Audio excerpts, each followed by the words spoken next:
No matter how well you plan for perfection on the campaign trail, you can never truly insulate your candidate from unexpected gaffes. This week, we got a taste of both leaders struggling with members of the public. Here's Scott Morrison and an angry pensioner in Newcastle. Get out of here, let me talk. Look, mate, you ring up your office and you do nothing. They don't even return a call. You treat a disability pensioner that's worked all his life, paid his taxes, now he's getting taxed again. Hey, you better do something. I don't care. I'm sick of your bull. Brutal stuff. How on earth do you handle a situation like that without looking bad? For Anthony Albanese, though, he didn't face heated hostilities, but he did turn this question from a punter into an incredibly awkward back and forth. I've got a tough question. Are you up for it? Can't really do that. The protocol, the Media Alliance will be a bit upset if we... I don't think the media will mind at all.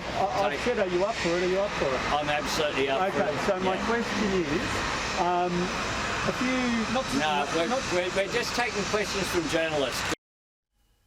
If you want to run this country, you shouldn't be afraid to talk to people on the street, even if they don't like you.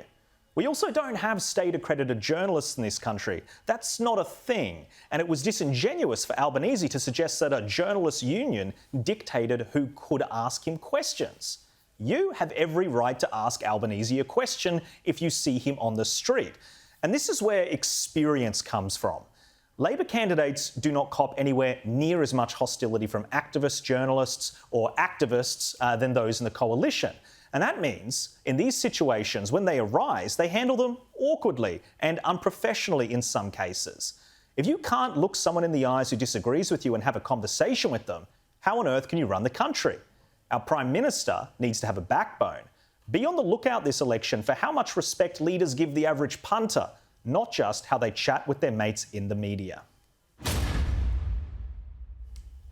Well, Chris, what was your impression of the interaction first with Anthony Albanese, with how he wouldn't take this question, and it wasn't at that point of hostility that Morrison faced? Look, it was pathetic. He should take the question. He tried to hide behind the journalists and the media union.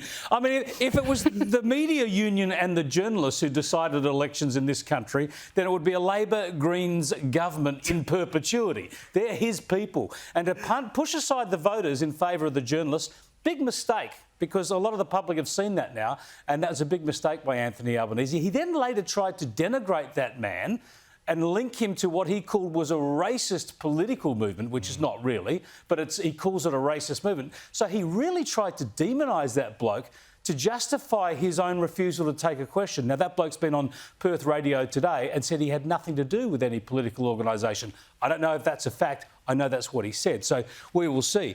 You've got to take questions and don't hide behind journalists. Daisy, it's such a good point, isn't it? Because journalists are the ones that are supposed to be asking the tough questions. I would have thought the press pack there would say, well, no, hang on, I'll give him my go then. Let's hear what he has to see. You know, that is exactly what our leaders should be doing. And he wasn't being disrespectful, no matter what affiliations or, ulterior motives he had. He was talking with respect.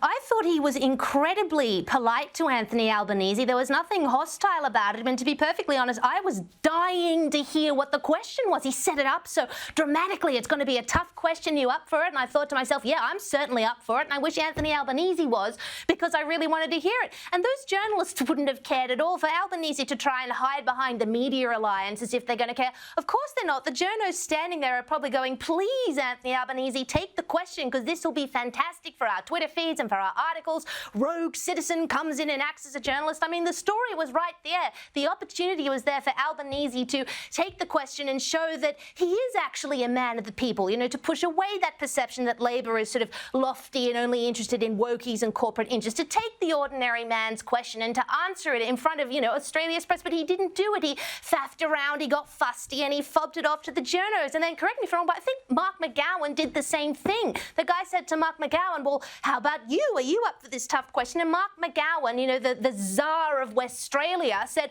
oh, no, of course I'm not going to take it either. What a missed opportunity for the, you know, supposedly working class, everyday man Labor Party here. That was such a silly decision by Anthony Albanese. It is a missed opportunity, and these are the people you should be trying to connect to, not trying to connect to the elitist media class. But Jack, that's the exact point here. I guarantee you, that shows you the bias of the media too. I guarantee you, if that same situation happened at a Scott Morrison press conference, the journalists would have said, no, we're fine. They would have put the cameras onto the person and said, what's the question? We want to know the question. They wanted that.